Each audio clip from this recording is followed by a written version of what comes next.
Yo, what's going on, everybody? Appreciate you guys tuning in to Vikings Now by Chat Sports.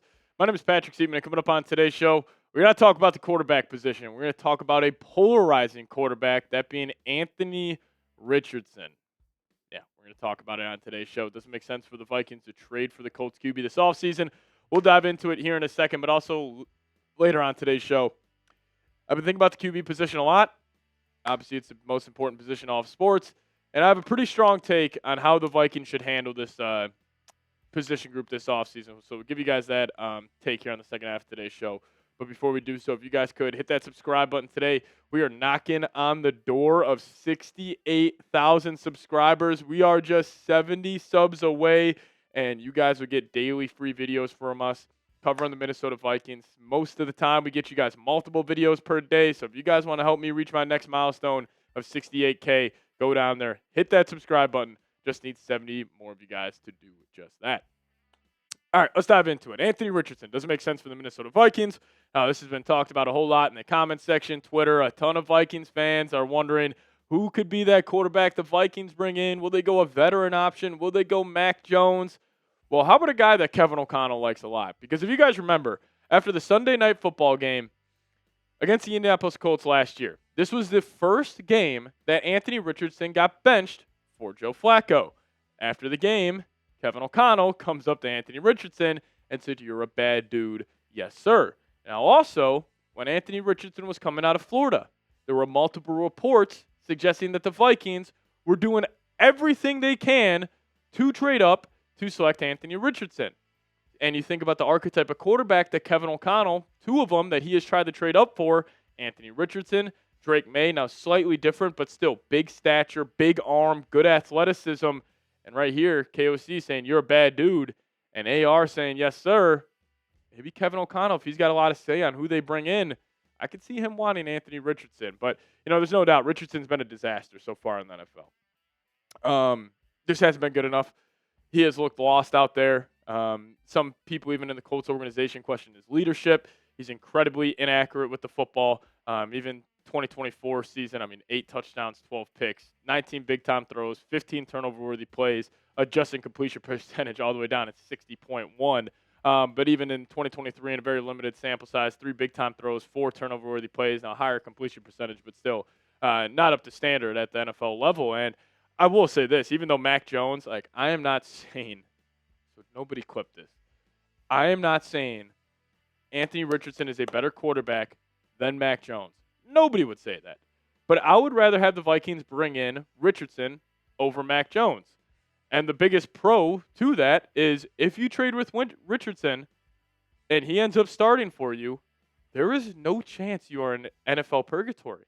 Because if he ends up working out, all right, you're probably winning 12, 13 games if he reaches his potential. If he doesn't work out, you're probably winning 3 or 4 games, even if that. So I would rather have the Vikings kind of have, and JJ's kind of the same way right now, where it's like, all right, you got JJ McCarthy. Ceiling, I still believe it's pretty damn high. Anthony Richardson, obviously he's got one of the highest ceilings in the league just because of how athletic he is and how big that arm is. And also, but both those guys have extremely, extremely low floors. Where, JJ's looked like Jamarcus Russell, and even before JJ, Anthony Richardson looked like Jamarcus Russell. So they are very, polarizing guys, high ceilings, super low floors, and I'd rather the Vikings do that instead of going out and getting a guy like Mac Jones. And you could also go get a Jameis Winston. You could go get a Joe Flacco, but it's almost with all of these guys, you bring in Jameis, Vikings will win 8 games next year. You bring in Flacco, Vikings will win 8 games next year. You bring in Mac Jones, maybe the Vikings win 10 games. But with all of these quarterbacks starting for Kevin O'Connell, yes, it would be a very successful regular season. You'd win some football games. Maybe you would save Kevin O'Connell's job, but you'd lose in the first round of the playoffs. So I'd rather go big fish hunting and, just finally have the Vikings, really put their nuts on the table. I guess they technically did this last offseason and didn't end up working out, but that's why you're probably going to have a top 10 pick. Either go all in or just don't do it at all. That's how I would handle it. But you guys let me know. Would you trade for Anthony Richardson? Give me a T for trade. Give me a P for pass. If they don't bring in anybody else, screw it. Bring in Anthony Richardson. Also, here at the Chat Sports office, I am known as the Anthony Richardson guy, so this would be I was also known as the JJ McCarthy guy. So if JJ and Anthony Richardson both screw over my Minnesota Vikings, it would be pretty funny. But that's just a totally different conversation. But you guys let me know. Would you trade for Anthony Richardson? T for trade, P for pass. All right, we'll talk about Mac Jones a little bit more in depth and talk about how I would handle this QB situation. But before we do so, got to give a massive shout out to today's sponsor, and that is Factor Meals. And if you guys could, head over to factormeals.com/VikingsChat50 off and use promo code VikingsChat50 off to get 50% off your first box, plus free breakfast for 1 year.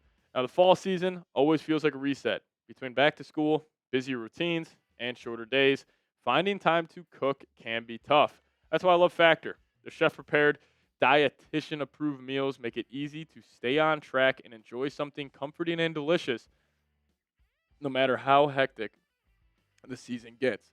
Now, Factor, they also have more variety and more meals. Choose from a wider selection of weekly meal options, including premium seafood choices like salmon and shrimp, at no extra cost. They also do a great job of supporting your wellness goals. Enjoy even more GLP-1 friendly meals and new Mediterranean diet options packed with protein and good-for-you fats. So eat smart at factormeals.com/VikingsChat50 off and use promo code VikingsChat50 off to get 50% off your first box plus free breakfast for 1 year. That's code VikingsChat50 off at factormeals.com/VikingsChat50 off for 50% off your first box plus free breakfast for 1 year. Get delicious, ready-to-eat meals delivered with Factor. Offer only valid for new Factor customers with code and qualifying auto-renewing subscription purchase. All right, so my take on the quarterback situation, you just ride it out with JJ McCarthy here. And, again, similar argument I was making with Anthony Richardson where it's like, hey, if excuse me, if JJ ends up working out, like, best case scenario, like, JJ's a franchise quarterback. But also worst case scenario, like, JJ McCarthy's awful. He looks more of like what he's done so far this season. Then you probably land a top 5 pick. That's what I would do. Again, this is super high risk, high reward situation. But I feel like the Vikings, they are so desperate right now that they need to do that. Like, you either need to put everything on the line. Like, you drafted this kid 10th overall. So just say, screw it. We'll give you all 17 games next year. Let him develop, because also there's a chance JJ McCarthy can still be the franchise quarterback. I understand it has looked so bad here early on. But it's also looked bad with Bryce Young, and he's a starting caliber quarterback now in the NFL. It's looked bad with other guys, and then they have turned it around. Keep in mind, this guy has made 6 starts. He is the youngest quarterback in the National Football League, and some of his games, he had to go to Detroit, to Green Bay, the Ravens, the Bears, the Falcons, who have a good pass defense, and then on the road in Chicago. Like, it's not like he's like, I don't know, Tyler Shuck playing the Dolphins and Falcons and all this. Like, he's had tougher competition.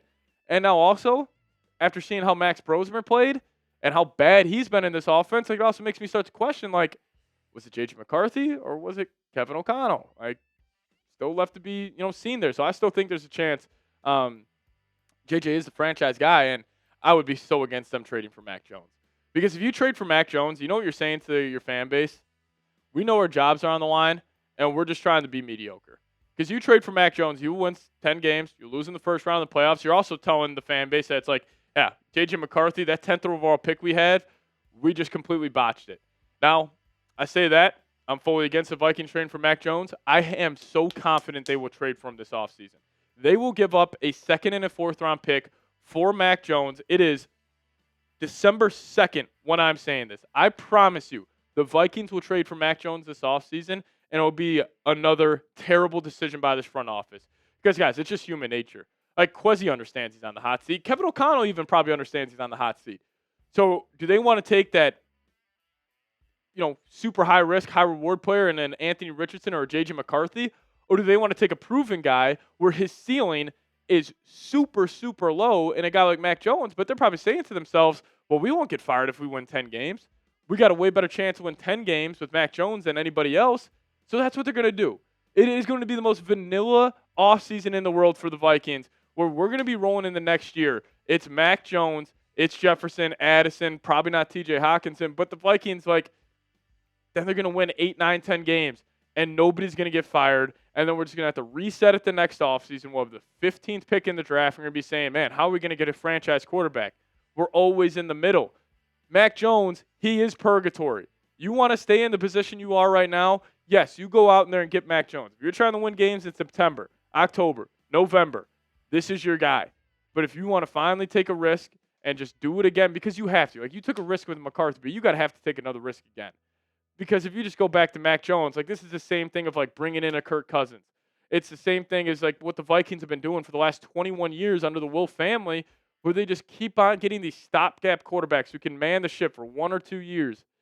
I would just be very much against it, but I really think the Vikings will. And that's what I'll say to this question. I think it's going to be Mac Jones. And I'm going to be pissed off. But you guys let me know. Who would be the QB1 for the Vikings next season? Drop that name down below. We'll get on out of here. As always, just go Vikes.